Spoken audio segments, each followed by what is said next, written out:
Welcome, geometry students, to class today. In this video, we are going to be studying how to find the area of trapezoids, rhombi, kites, and other quadrilaterals that have perpendicular diagonals. Now, students, please listen to me carefully. I'm not saying that trapezoids have perpendicular diagonals, okay? What I'm saying is we're going to find the area of trapezoids and rhombi and kites, and then also any quadrilateral that has perpendicular diagonals, okay? Alright, moving on. So your heading for today is area of trapezoids, rhombi, and kites. The lesson number is 11.3, and be sure to include today's date. Copy down your heading, please. Area of trapezoids, rhombi, and kites, lesson 11.3. And be sure and write down today's date, okay? Today's date. Now, like the previous two lessons, 11.1 and 11.2, I am going to keep this video short and have you focus most of your attention on the homework, okay? Let's start off with trapezoids. So this will be a very short, quick video. Please take really good notes. Pause the video when you need to. The formula for finding the area of a trapezoid is 1/2 times the height times the base plus the base. Now most books put b subscript 1, b subscript 2. I leave those off because we understand there's two bases in a trapezoid and you're going to add them together, okay? Also, some of you might have learned it like this. Height times the two bases added together and divide all of that by 2, and that would be totally acceptable, okay? So whichever formula you're more familiar with, feel free to use, alright? So in your notes, go ahead and copy down this trapezoid. Now this looks like an isosceles trapezoid, but don't be confused. This formula here works on any trapezoid, whether it's isosceles or not. Now, in case you have forgotten what an isosceles trapezoid is, it's a trapezoid. Well, maybe you've forgotten what a trapezoid is. A trapezoid is a quadrilateral, four-sided figure in which exactly two sides are parallel. The other two sides are not. So this side's parallel to this side. This side here is not parallel to this side over here, okay? That's a trapezoid. It becomes an isosceles trapezoid when this side here is congruent to this side here, okay? And for a quick review, these are called the legs right here. These two sides here are called the legs, and the two parallel sides are called the bases, okay? Alright, so if you want to write that down, fine. If not, fine, that's totally up to you, okay? I'm just concerned that some of you might have forgotten those small details about a trapezoid, okay? So copy that down if you need to. Alright, so in your notes, go ahead and write this length right here as a length of 8, and this length down here as a length of 12, okay? And we'll say this side here has a length of 6. This side over here is 6. Now I'm going to drop down an imaginary line right here that's perpendicular, and we're going to call that 4. Actually, we're going to call that 5. Now, students, listen. If I asked you to find the area of this trapezoid, you would take 1/2 times the height. Now, the height is not 6, okay? 6 is slanted. The height is the perpendicular line that connects the two parallel bases, okay? Let me say that again. The height of a trapezoid is this perpendicular line that connects the two parallel bases, okay? So the height is 5. Now your two bases are your parallel sides, and your two parallel sides are 8 and 12. So students, 8 plus 12 is 20. So now I have 1/2 times 5 times 20, and 1/2 times 5 times 20 is 50 square units. Students, like I've told you from the beginning, if you'll learn the formulas, this math is not super difficult. There are some difficult problems I give you, but for the most part it's not too difficult. Now I want to quickly show you where this formula comes from, okay? Please watch this carefully. You do not need to know this for test or quizzes. I would encourage you to take notes on this, but you don't have to, okay? Alright, now, let's say I take a trapezoid. Let's say I'm finding the area of this trapezoid here. So if I were to take an identical, completely congruent trapezoid and flip it like this, and then put it like this, I would have a parallelogram. Mr. Earhart, is that true with any trapezoid? Yes, it is. I don't care if the trapezoid looks like this, okay? If you were to take the exact same trapezoid and flip it and put it next to this trapezoid, it would look like this, and you'd have a parallelogram. Okay, so anytime you have a trapezoid, if you take an identical copy of the trapezoid that you have and flip it and put it next to the original trapezoid, you will always have a parallelogram. Now, we'll call this base subscript 1 from here to here. In fact, let's go ahead and pull this away right now so there's no confusion. And the distance from here to here, we'll call that base subscript 2. Okay? Now, if I were to put these two together, please watch carefully, and say find the area of this parallelogram, because now I have a parallelogram, you know exactly what you would do. You would take the height times the base. I taught you that. How do you find the area of a parallelogram? Base times the height. Well, look, guys, do you see why you add the two bases together? What is this base here called? B subscript 2. Cross that off. That's the same length as this up here. B subscript 2. So when you add the two bases together in the original trapezoid, you're really getting a whole entire length of your parallelogram. And then the height is right here. It stays the same. So you're taking the entire length times the height, but then you multiply it by 1/2, because really you're only trying to find the area of half. Just this right here. I hope that makes sense, guys. And again, I'm not going to test you on it. I try to show you guys where we get different formulas so you understand it. But again, 10-second review. If you take a trapezoid, copy it and flip it, put it next to the original trapezoid, you will always get a parallelogram.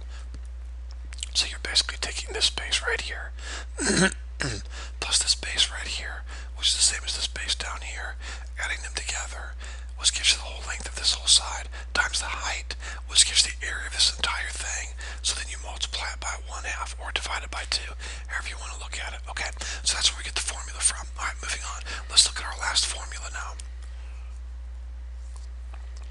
Please listen to me very carefully.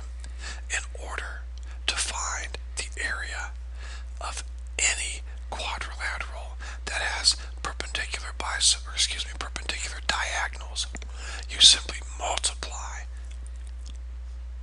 the diagonals and then multiply that number by 1/2. I would copy that down. I am not going to test you on this, but you need to know it.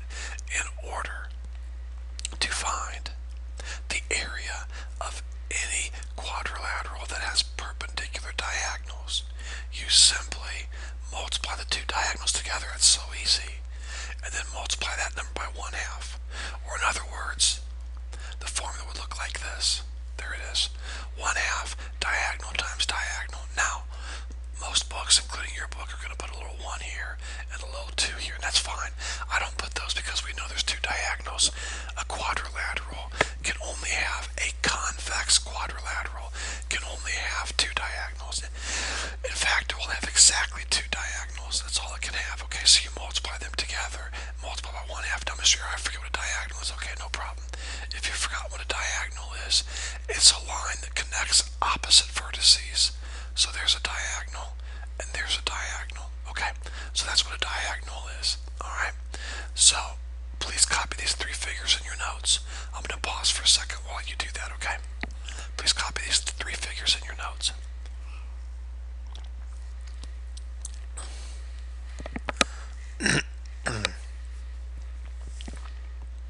Give me just a couple more seconds. Please copy these three figures in your notes the best that you possibly can, okay? Now pretend in your notes, if you didn't draw a very good figure, don't worry about that. Just draw a diagonal like I'm doing, and then draw a diagonal like I'm doing, and then even if they don't look perpendicular, it doesn't matter. Go ahead and claim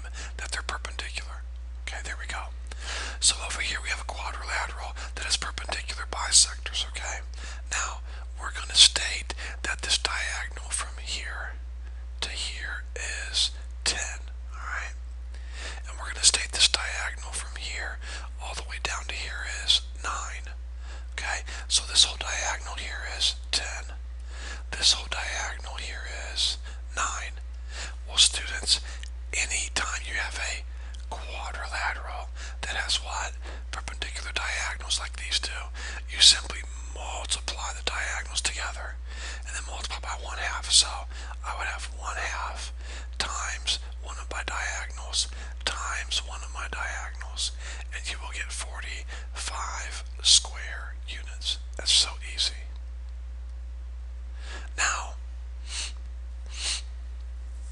a square always has perpendicular bisectors. Always. Do you know how I know that? Because a square is a what? A rhombus. A square is a type of rhombus. Listen to me. Take very good notes right now while I talk. Maybe I should have typed this for you, but I didn't. A rhombus always has perpendicular diagonals. I think I keep using the word bisectors. I hope I'm not doing that too often. If I am, I apologize. It's diagonals. Squares always have perpendicular diagonals. A rhombus or rhombi always have perpendicular diagonals. Always. So how do you find the area of a rhombus? Right here. How do you find the area of a square? Well, there's two ways. You can take side times side like you've been taught in the past, or you can take 1/2 times a diagonal times a diagonal. It doesn't matter. Okay? So let's find the area of this square right here. And you know it's a square because you've got, go ahead and put 4 congruent marks. Okay? Then we're going to draw a diagonal here. And I'm going to call this diagonal, we'll call it 12. Now that's all the information you need, because we also know that a square always has what? This is all the stuff you're supposed to learn in the past, guys. And if you don't learn it when you're supposed to, it comes back to haunt you. Now a lot of you learned it and you might have forgotten it, so I'm trying to remind you. Okay, we've learned this. A square has perpendicular diagonals because it's a rhombus, but a square also has congruent diagonals. Mr. Earhart, does a rhombus have square diagonals? No, only if it's a square. So if you have a square rhombus, then yes, it has congruent diagonals. But if it's not a square, then no, a rhombus does not have congruent diagonals. It has perpendicular diagonals. A square has both. A square has perpendicular diagonals and congruent diagonals. So I know one diagonal is 12, so I know the other diagonal is 12. So, and I know they're perpendicular. So how would I find the area of the square? 1/2. If you were to draw the other diagonal like that, they would be perpendicular, just like that, okay? So you have 1/2 times one diagonal, which is 12, times the other diagonal, which is 12, alright? Which would be 72. So the area of this square right here is 72 square units. Okay? 72 square units. So in your heading, when I said we're going to learn how to find the area of trapezoids, rhombi, and kites, we're going to talk about this kite in a second. This is what you use right here, guys. Because all rhombi have perpendicular diagonals, and I'm going to teach you in just a second that all kites have perpendicular diagonals also, okay? Alright, well, let's take a look at our last one here, students, okay? Last one.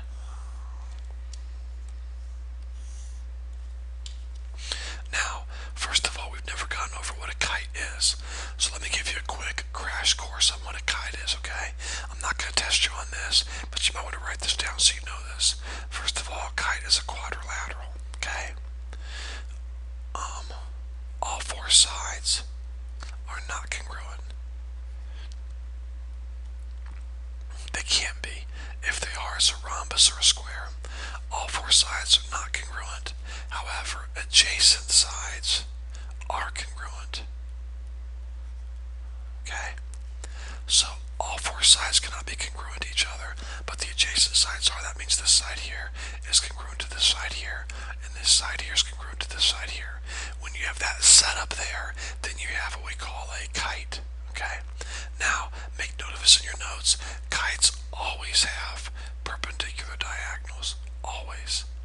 So if you have a quadrilateral in which these 2 adjacent sides are congruent and these 2 adjacent sides are congruent, adjacent means they're touching each other. They're side by side, okay? If you have these 2 adjacent sides congruent and these 2 adjacent sides congruent, then you have a kite, and then you know right away that your kite has perpendicular diagonals. So if you have a kite, which you do, and you have a diagonal here with the length of 15 and a diagonal right here with a length of 18, what would the area of this kite be? Well, Anytime you have a quadrilateral in which the diagonals are perpendicular, then you simply use this formula here.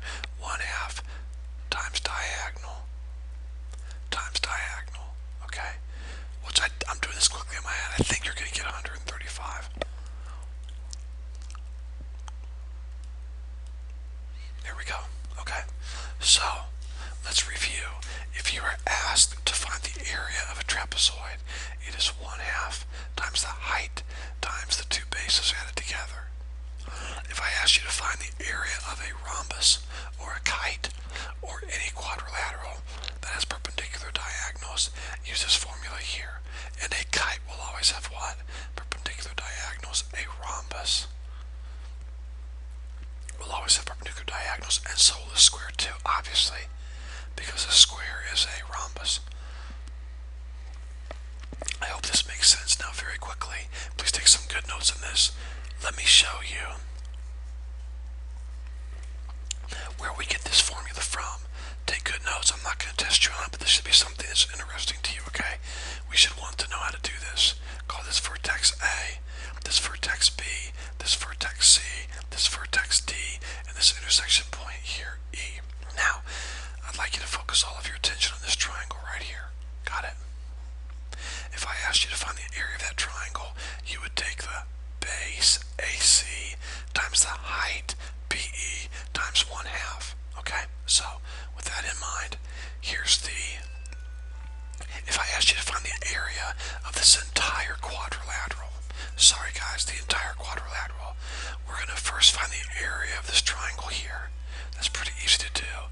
Then we're going to find the area of the bottom triangle, which is pretty easy to do, and then add them together. Okay, so the area of the top triangle would be what? How do you find the area of a triangle?